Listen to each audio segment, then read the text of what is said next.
الحمدللہ والصلاة والسلام علی رسول اللہ وعلی آلہ وصحبہ اجمعین، اما بعد، اعوذ باللہ من الشیطان الرجیم، بسم اللہ الرحمن الرحیم۔ ومن احسن قولا ممن دعا الی اللہ وعمل صالحا وقال انی من المسلمین۔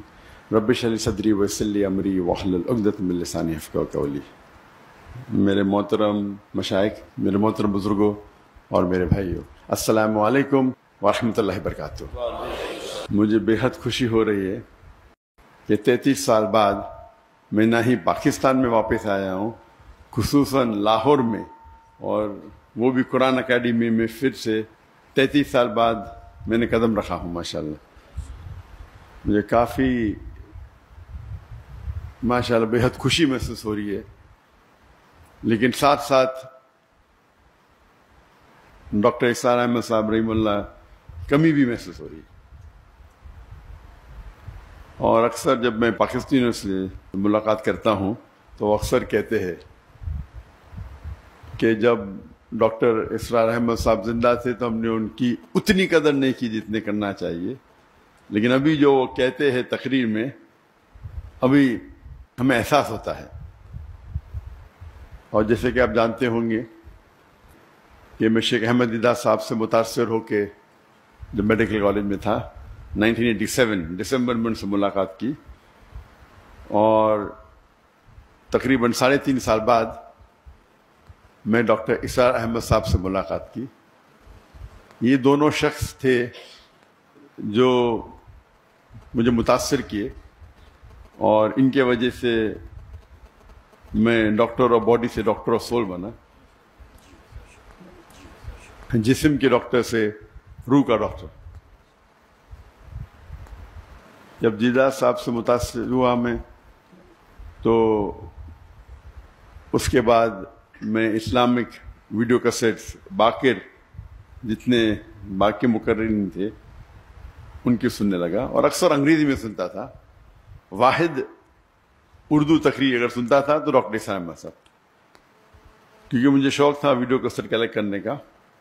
تو جب میں امریکہ گیا تھا اور باقی دیگر ممالک، تو وہاں مجھے ڈاکٹر صاحب کی کیسٹ ملے، اور اس کے بعد اگر میں اردو میں میرے لحاظ سے ان کے علاوہ میں کسی اور کی ویڈیو کیسٹ نہیں دیکھا۔ میں تھوڑا چند منٹ ہو سکتا ہے۔ ڈاکٹر اسرار احمد صاحب کی اردو فصیح تھی، لیکن پھر بھی دل کو چھوتی تھی، اور میرا شوق رہا جب میں دیدہ صاحب سے متاثر ہوا، ایک شوق تھا کہ جتنے بھی علماء ہیں ان سے ملاقات کروں۔ تو شوق نے مجھے 1951 میں پاکستان لے کے آیا، اور 1991 میں قرآن اکیڈمی آیا اور ڈاکٹر اسرار احمد صاحب سے ملا۔ اور جب انہوں نے مجھے پوچھا بیٹا آپ پاکستان کیوں آئے، تو میں نے کہا کہ یہاں اسلامک ادارے ہے، آپ سے ملنے آیا اور اسلامک ادارے کو دیکھنے کے لیے آیا۔ تو انہوں نے کہا پاکستان میں ادارے تو بہت ملیں گے لیکن اسلام نہیں ملے گا۔ تقریر کے پہلے کہنا چاہتا ہوں کہ آپ جانتے ہیں کہ میری تعلیم انگریزی میں ہوئی ہے، تو اور اردو پہ مہارت نہیں ہے، تو ظاہر ہے کہ اگر اس میں کچھ غلطیاں ہوں گی تو اسے آپ نظر انداز کیجیے۔ اور خصوصاً آپ ڈاکٹر اسرار احمد صاحب رحمہ اللہ کو سنتے ہیں تو میری اردو تو ایک دم اپوزٹ، ایکسٹریم۔ تو جب یہاں ان سے ملاقات کی، گفتگو تو کئی ہوئی، لیکن سب سے جو اہم مدعا تھا، انہوں نے پوچھا کہ اور میں MBBS سے فارغ ہوا تھا اور میں انٹرنشپ کر رہا تھا۔ انٹرنشپ کرنا ضروری 1 سال کے لیے، 4.5 سال کی پڑھائی ہوتی ہے، 1 سال کا انٹرنشپ تھا۔ اس ٹائم میں پاکستان چند ہفتوں کے لیے آیا تھا۔ تو انہوں نے کہا آپ کیا کرنا چاہتے ہیں؟ تو میں نے کہا کہ میں سرجن بننا چاہتا ہوں، اور کیا، میں دائی دونوں ساتھ میں کروں گا، سرجن بھی بنوں گا دائی بھی کروں گا۔ تب ڈاکٹر صاحب نے کہا کہ میں نے 7 سال کوشش کی ڈاکٹر اور دائی دونوں بننے کی، لیکن میں ناکامیاب رہا۔ اگر آپ مہارت چاہتے ہیں تو دونوں میں سے ایک چننا پڑے گا، اور وہ ایک نصیحت تھی جو ہو سکتا ہے میری زندگی کو بدل دی. اور جب میں واپس گیا، جب میں والدین سے کہا، پہلے ارادہ تھا کہ جب میں ماسٹرز کروں گا سرجری میں تو ہفتے میں آدھا دن چھٹی ملتی ہے، 24 آپ کو ہاسپٹل میں رہنا چاہیے. جب آدھا دن چھٹی ملیں گی اس ٹائم 2 گھنٹہ میں دعوتی کام کروں گا. ہم نے ادارہ قائم کیا تھا اسلامک ریسرچ فاؤنڈیشن 1951 میں، 1991 میں. تو میرا تصور تھا کہ ہفتے میں 2 گھنٹہ دوں گا ادارے کے لیے، باقی ٹائم میڈیکل کے لیے. والدین نے کہا نو پرابلم. پھر میں نے کہا کہ میں روز 2 گھنٹہ دینا چاہتا ہوں. پھر میرا ارادہ بدل گیا کہ میں ابھی سرجری نہیں کروں گا. سرجری میں 24 گھنٹہ رہنے پڑتا ہے. اگر میں ریڈیولوجی کروں تو 24 گھنٹہ رہنے کی ضرورت نہیں. تو میرا ذہن تبدیل ہو گیا، ریڈیولوجی کروں گا، اس کے اندر 24 گھنٹہ ہاسپٹل میں رہنے کی ضرورت نہیں. اور میں نے کہا میرے والدین سے، میرے والد بھی ڈاکٹر تھے، میرا بھائی بھی ڈاکٹر تھے، ریڈیولوجی کروں گا اور پھر روز 2 گھنٹہ دعوتی کام کروں گا. والدین نے بولا نو پرابلم، جیسے آپ کی مرضی. پھر چند ہفتے اور گئے اور اس وقت ہم نے قائم کیا ایک پیتھولوجیکل سینٹر جو میں اور میرے بھائی 50% پارٹنرز ہیں، اسے قائم کیا. اور پھر میں نے کہا کہ ابھی 50% میڈیسن 50% دعویٰ کریں گے. والدین نے کہا نو پرابلم. پھر میں نے کہا 2 hours میڈیکل کریں گے اور باقی ٹائم دعویٰ کریں گے. بھائی نے بولا نو پرابلم، والدین نے بولا نو پرابلم. پھر میں بولا فل ٹائم دعویٰ کروں گا. اور یہ سالہ سلسلہ 1 سال سے کم میں ہوا. ایسا نہیں کہ 5 10 سال بعد، میں بھی 8 9 مہینے میں.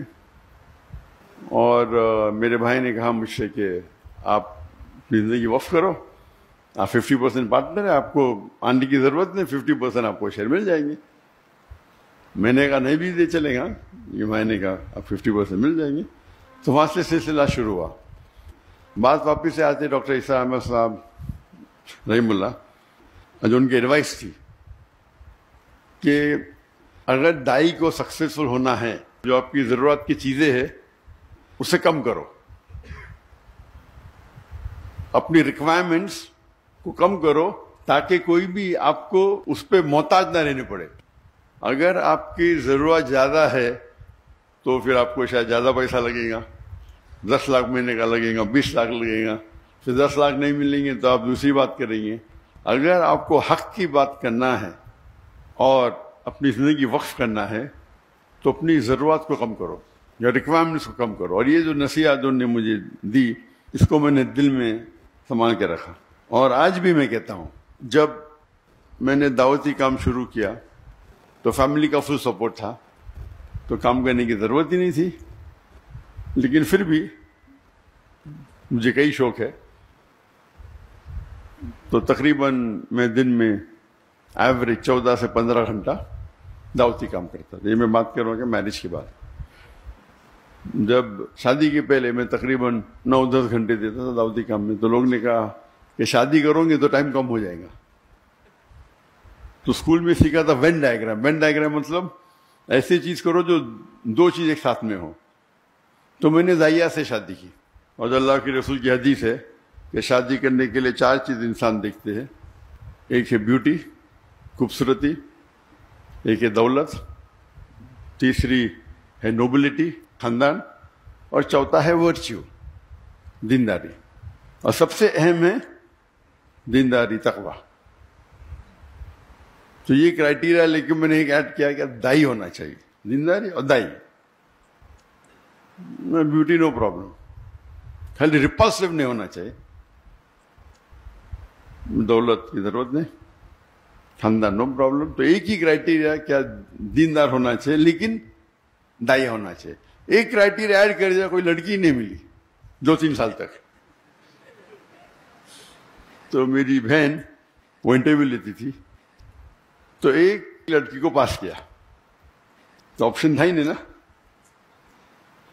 تو ہم نے ممبئی سے پونا گئے اور سب سے پہلے بار میری ہونے والی اہلیہ سے ملا، اور الحمدللہ بسم اللہ کی اور اللہ نے اس میں برکت دی. شادی کے بعد 9-10 گھنٹے کے بدلے ہم 12 گھنٹے دینے لگے، کیونکہ جب ہم گفتگو کرتے تھے تو دعوتی کام کے بارے میں کرتے تھے، وین ڈائیگرام تھا. اس کا مطلب میں بیوی کو ٹائم نہیں دیتا تھا. میں اکثر دائی دیکھیں گے بیوی کو ٹائم ہی نہیں دیتے. تو عام لوگ جو بیوی کو ٹائم دیتے اس سے میں کئی زیادہ دیتا تھا، کئی زیادہ. اور عام لوگ جو اپنے پیشے میں کام دیتے 8 گھنٹہ 9 گھنٹہ، تو میں دیتا تھا 13-14 گھنٹے، 1.5 گنا. لوگ نے بولے بچے پیدا ہوئیں گے تو آپ کو پتہ چل جائے گا، بچے پیدا ہوئیں گے تو پھر آپ ٹائم کم دیں گے. جب بچے پیدا ہوئے، جب میری بیوی کے شادی کرنے کے بعد ہم نے شروع کی ladies wing, Islamic trust foundation کی لیڈیز ونگ، اور وہ بن گئی اس کی صدر، لیڈیز ونگ کی صدر، اور ادارے کو آگے بڑھائے. بچے پیدا ہوئے تو ہم نے اسکول شروع کیا، اسلامک انٹرنیشنل اسکول. تو اسکول کے اندر میری اہلیہ پرنسپل تھی، میرے بچے تھے، تو 3 in 1 وین ڈائیگرام میں 3 سرکل، بیچ میں تینوں کو ٹائم دے رہے، اور ساتھ میں اوپر اللہ ہے، اللہ سینٹرڈ. تو مین تو اللہ سینٹرڈ ہے. پھر میں ماشاءاللہ 15 گھنٹے دینے لگا. ہم جب جاتے ہیں کبھی ابھی دعوتی پروگرام پہ، ابھی تو میرے بچوں کی شادی ہو گئی، لیکن اس کے پہلے جب جاتے تھے 5 جاتے تھے، میں اور میرا بیٹا عام پبلک میں خطاب کرتے، میری اہلیہ اور میرے دونوں بیٹیاں کرتے تھے، خصوصاً خواتین میں. تو پروگرام ہوتا تھا سپوز 2 ہفتے کا، تو 10 دن یا 9 دن ہم خطاب کرے، پھر 2-3 دن we used to even enjoy, سیر کرتے تھے، سائٹ سینگ کرتے تھے. تو یہ 3 in 1 4 in 1 تھا. اللہ کی دعوت بھی دیتے تھے، اور سال میں تقریباً منیمم 2 بار تو انڈیا میں گھومتے تھے، اور 2 بار آؤٹ سائڈ انڈیا، منیمم تھا. یہ اکثر 3 بار ہوتا تھا، اس میں سے 3 بار میں سے 2 بار تو مکہ ہوتا تھا. تو اگر ہم اللہ کی راہ میں نکلنا چاہتے تو ضروری ہے کیا ہے، جو آپ کا ہم سفر، آپ کا ساتھی، آپ کی اہلیہ جو آپ چنتے ہیں، اس کا نظر سیم رہا تو انشاءاللہ آپ کو مقبولیں زیادہ ملیں گی، اور وہ آپ کو ساتھ دیں گی. اور اس ٹرپ میں بھی وہ ساتھ میں آنے والی تھی، لیکن کیونکہ میری بیٹی کو کچھ 1 ہفتہ پہلے، بالکل 1 ہفتہ پہلے، 1 دن کم، 15 سپٹمبر کو بیٹا ہوا، تو اسی لیے میری اور کی طبیعت ذرا خراب ہو گئی، تو میری اہلیہ رک گئی، اور وہ انشاءاللہ آج رات کو آنے والی ہے. تو ان کے بھی پروگرام ہونے والے تھے کراچی میں، لیکن اس کو پوسٹ پون کیا. جی ہاں، الحمدللہ. تو کہنے کی بات ہے کہ ڈاکٹر عیسیٰ احمد صاحب رحم اللہ کہتے تھے کہ اپنی ضرورت کو کم کرو. تو آج کی تاریخ میں میں ہمیشہ کہتا ہوں کہ میری اور میری اہلیہ کا ریکوائرمنٹ صرف $500 ہے مہینے کا، بس. میں نے آپ کے اس میں تقریباً 1,30,000 ہے، کچھ ایسا ہوگا. تو 1 لاکھ بکس آنا ہوتا ہے، پاکستانی 1 لاکھ کم ہے. اور یہ میرے اور میری اہلیہ کے بعد وہ الگ بات ہے کہ دعوتی کام میں جب ٹریول کرتے میں خود پیسہ بھرتا ہوں، اس کے اندر خرچے اور ہوتے ہیں، لیکن خصوصاً پرسنل لائف کے لیے $500 کافی ہے. اللہ نے نوازا کہ میں تجارت کرنے لگا. مہینے میں تقریباً 2 یا 3 دن مطلب ایوری آلٹرنیٹ 1 گھنٹہ 2 گھنٹہ. بزنس کرنا بھی ماشاءاللہ اللہ کے رسول کی سنت ہے، اور اللہ نے بہت نوازا. فیملی کی طرف سے سپورٹ تھا. میں نے میرے والدہ سے 15 لاکھ روپے لی پاکستانی. اس ٹائم 1:1.5 تھا، تو ہو سکتا ہے 20 لاکھ 22 لاکھ پاکستانی روپے اس ٹائم لی، اور 8 مہینے میں واپس کر دی. پہلے مہینے میں ماشاءاللہ 250% پروفٹ. پھر اس طریقے سے اللہ نے نوازا، کئی بزنسز کیے، اور بزنس بڑھتے ہی گئے. لیکن میرا اصول تھا کہ میں وقت نہیں دوں گا، اپنا ذہن لگاؤں گا، سیٹ اپ کروں گا، اور پھر اس کے حوالے کروں گا. اور یہ حوالے کرنے کی وجہ سے کئی لوگ نے مجھے دھوکہ بھی دیا. دھوکہ مطلب میرے پیسے لے کے بھاگ گئے. میں نے کیا پرابلم، مجھے کوئی پرابلم، بڑی اماؤنٹ. کچھ ہندوستانی تھے, کچھ پاکستانی بھی تھے میرے پارٹنرز دبئی میں, ملین لیے. میں نے کہا کہ میں تو زیرو سے آیا, جو پیسہ لے ماں کو واپس دے, باقی تو سب اللہ کا ہے. میرا اصول تھا کہ میں میرے دعوتی کام میں خلل نہیں آنا چاہیے. ویسے بھی تو کیا پرابلم, کوئی پرابلم نہیں, اللہ ہی دے رہا ہے, اللہ دیا تھوڑا واپس دیتا ہے دیکھنے کے لیے کہ اب دعوتی چھوڑتے کیا نہیں. اللہ ٹیسٹ کرتا ہے آپ کو, پیسے دیا پھر لے لیتا ہے, ابھی کیا کریں گے, ہم چھوڑ دیں گے دعوتیہ. تو اللہ کا فضل ہے الحمدللہ. اور جب میرے بیٹے, میں نے کہا بیٹوں کو آپ کو بزنس سیکھنا کوئی بڑی بیوقوفی ہے, دعویٰ چھوڑ کے, ایسا اچھی بات ہے لیکن دعویٰ چھوڑ کے بزنس سیکھنا بیوقوفی ہے. بیٹا بولتا ابا مجھے بھی تو سکھاؤ. تو میں آپ سب سے بڑے امیر بزنس مین بنیں گے اگر بل گیٹس یا جیف بیزوس یا ایلون مسک, ایک چھوٹے سے چھوٹا دائی ایلون مسک سے بہتر ہے. لیکن ٹھیک ہے, کیونکہ اللہ نے مجھے سہولت دی تو میں نے بولا بس تمہارے نام پہ شروع کر دو, نو پرابلم. لیکن بزنس میں ہمیشہ اللہ تعالیٰ کو اپنا پارٹنر بناؤ. اور جب اللہ تعالیٰ کو پارٹنر بناتے, چھوٹا پارٹنر تو نہیں بنا سکتے نا, برابر. تو میں نے بیٹے کا منیمم آپ کو 51% اس کی جو انکم ہے, 51% جو منافع ہوتا ہے وہ اللہ کے راہ میں دینے پڑے گا. میں تو ویٹرن ہوں, میں پرانا ہوں, میں تو زیادہ دیتا ہوں, کتنا دیتا ہوں بولوں گا نہیں, لیکن یہ تو نہیں ابھی ہے. تو 51% آپ کو اللہ کے راہ میں دینے پڑے گا. اور جتنا آپ اللہ کو جتنا زیادہ دیں گے پرسنٹیج, جو بچتا ہے وہ آپ کے پاس زیادہ رہتا ہے. میں ہمیشہ کہتا ہوں ایون میرے اسٹاف سے, ہمارے پاس بمبئی میں صرف 500 ملازم تھے, فل ٹائم پیڈ امپلائیز, اور والنٹیئر 10,000 سے اوپر تھے. تو میں کہتا تھا کہ اگر آپ 10,000 روپیہ بھی کماتے, اللہ کے راہ میں جو زکوٰۃ ہے وہ فرض ہے اپنی جگہ پہ, کچھ تو اللہ کے راہ میں خرچہ کرو, بھلے 10% ہو. جب 10% خرچہ کریں گے آپ تو غریب, آپ کو زکوٰۃ تو دینا نہیں, تو آپ کے پاس بچے گا 9,000 روپے. اللہ تعالیٰ اپنی تنخواہ کو کر دیں گا 15,000.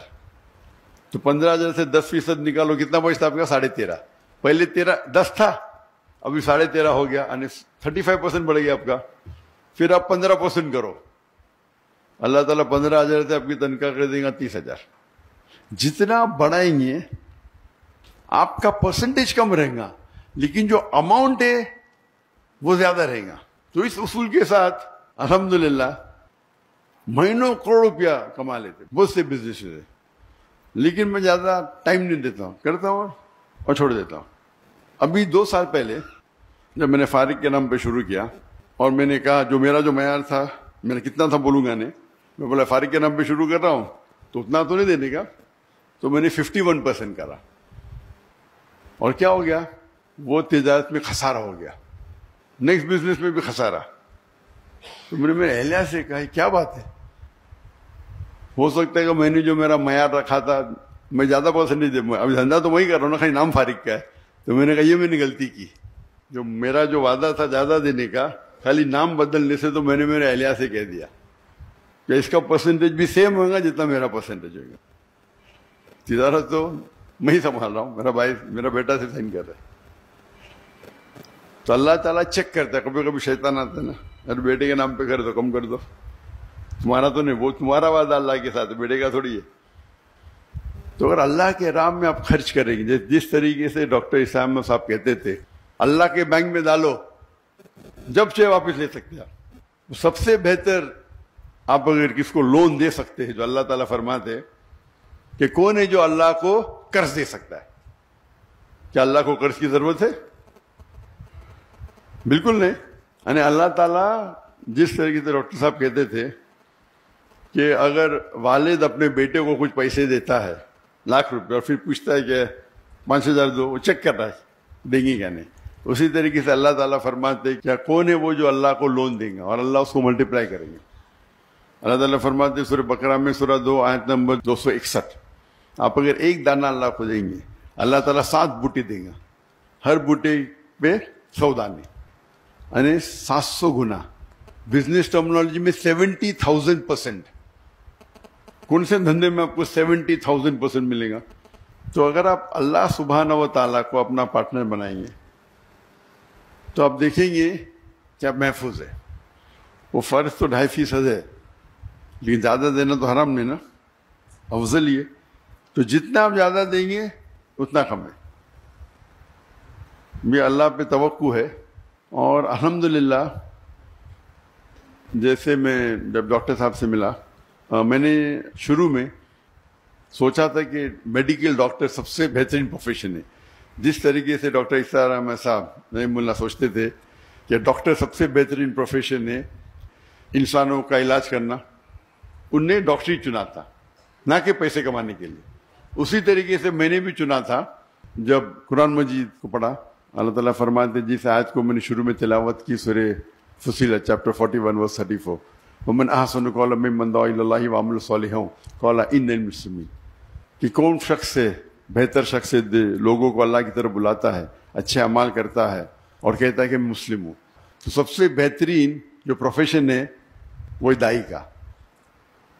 تو اسی لیے میں نے ڈاکٹری چھوڑ کے دائی بنا، اور اللہ سے امید رکھتا ہوں کہ جو بھی کچھ ہم تھوڑا کام کر رہے، جو ہمبل ایفرٹس ہمارے، وہ اللہ تعالیٰ قبول فرمائے. اور اللہ سے دعا کرتا ہوں کہ ہم سب کو انشاءاللہ آخرت میں جنت میں اٹھائے. وآخر دعوانا الحمد رب العالمین. السلام علیکم ورحمۃ اللہ وبرکاتہ. جو حضرات بھی یہاں تشریف لائے ہیں، کافی انہوں نے انتظار بھی کیا، پروگرام میں بھی کچھ تھوڑی سی تبدیلی ہوئی، لیکن آپ حضرات کی محبت. ذرا تشریف رکھیے، ابھی کوئی کسی قسم کی ہلچل نہیں ہونی چاہیے، بیٹھے رہیں. تو دل کی گہرائیوں سے میں ڈاکٹر ذاکر صاحب کا انتہائی مشکور ہوں. بلکہ ایک صاحب سے گفتگو ہو رہی تھی تو میں نے ان سے یہ کہا کہ ڈاکٹر صاحب دوسرے لوگوں کی دعوت پر ان کے ہاں تشریف لے گئے، جبکہ یہاں ہمارے ساتھ معاملہ یہ تھا کہ خود ڈاکٹر صاحب کی اپنی خواہش تھی کہ قرآن اکیڈمی آئیں گے. تو میں سمجھتا ہوں اس حوالے سے جو حضرات بھی یہاں موجود ہیں بہت خوش قسمت ہیں. کم سے کم ایک ملاقات اور ایک اس ایسی بابرکت محفل میں کہ جس میں آپ نے بہرحال جو انتظار کیا وہ بھی اللہ کے ہاں یقیناً ماجور ہیں آپ حضرات. تو بہت ہی میں شکریہ ادا کرتا ہوں. اور وقت کی ایسی جسے آپ کہیے کہ وہ ٹائٹ ہے کہ اب آگے ڈاکٹر صاحب کو کہیں اور بھی پہنچنا ہے، تو آپ حضرات سے میں بس اس سے زیادہ اور کچھ نہیں کہتا. اللہ تعالیٰ آپ حضرات کا آنا بھی اپنی بارگاہ میں قبول فرمائے، اور بہت ہی دعائیں ہیں محترم ڈاکٹر صاحب کے لیے بھی، اور ان کے کام میں اللہ تعالیٰ برکت عطا فرمائے.